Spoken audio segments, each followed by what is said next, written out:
Hi everybody, I'm back for another video. So I want to talk about something I've been hearing a little bit from some of you women out there, which is maybe based in fear, I would say.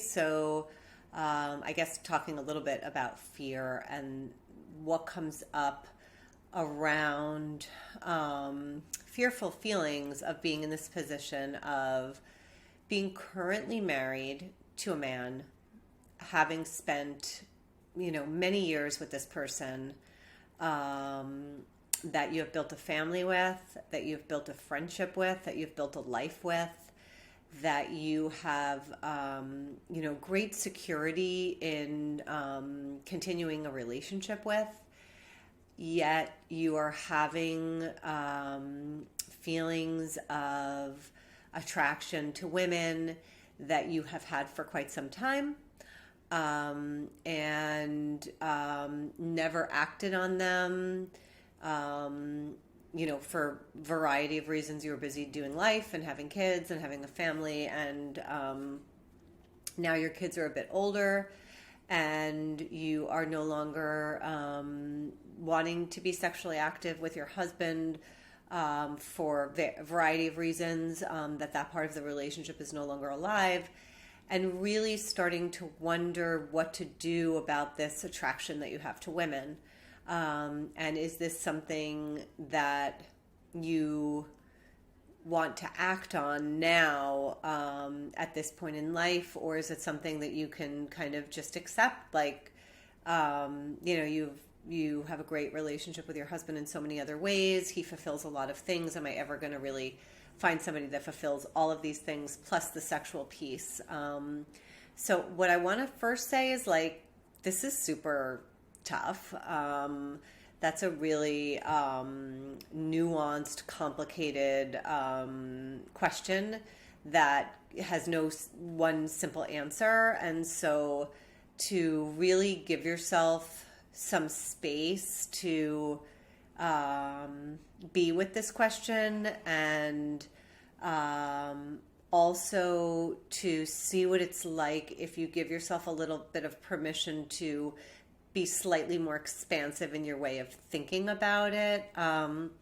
What I mean here is that although we've been taught that there's one way to be in the world, which is monogamous and heterosexual, that there are other ways of being in the world that might actually work better for you and your partner, your husband.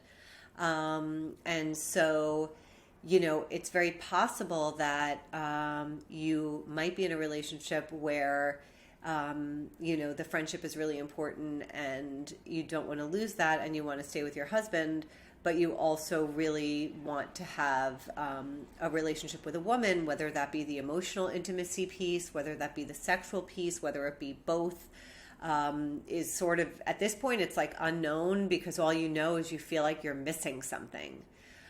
So what I want to say here is to let yourself be a little bit more expansive in how you think about it and think about relationships, and do a little bit of research on relationships that are non-monogamous, where you do have the ability to go outside the relationship, whether they be polyamorous relationships or just open relationships. There are a variety of other types of relationships that don't follow all of the norms that we were taught for heterosexual relationships and monogamy.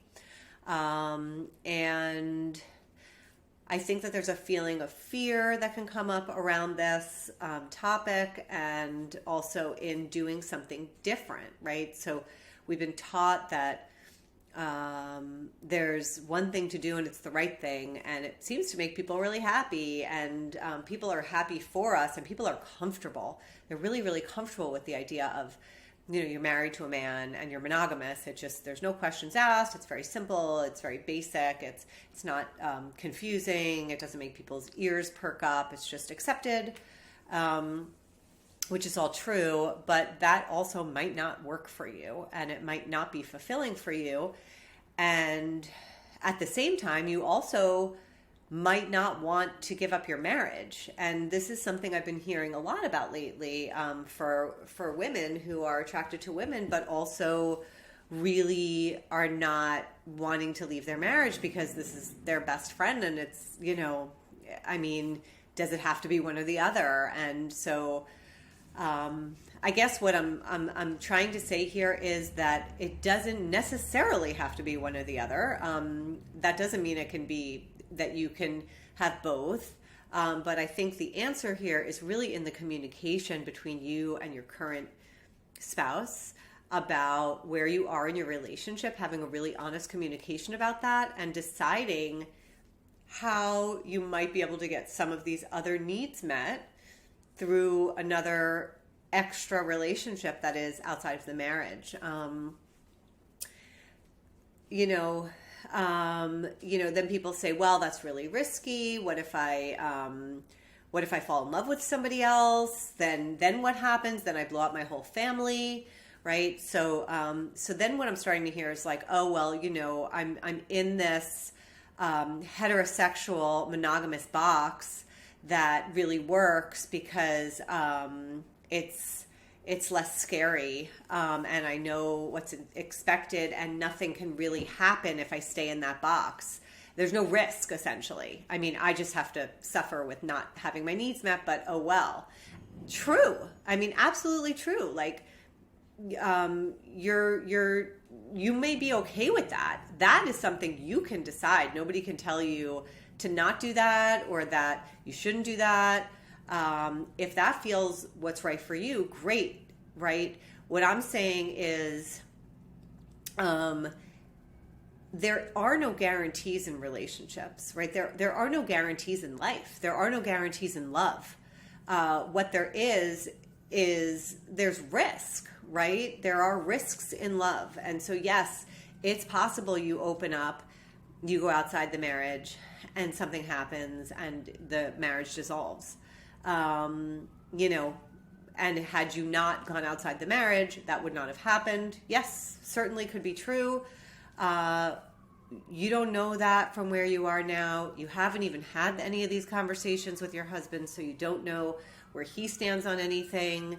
So you're missing a lot of information by just staying in this box and letting it keep you there. And everybody else's comfort level is sort of taken care of, and you're also comfortable because their comfort levels are okay, right? Nobody else is very uncomfortable with what you're doing. You're the only one that has to suffer and sort of, I guess, sacrifice at the end of the day. And it might be worth it to you to sacrifice, and also it might not, right? So these are really personal questions that only you can answer. And I'm encouraging you to just listen, tune in, and be curious. Also to have some hard conversations, right?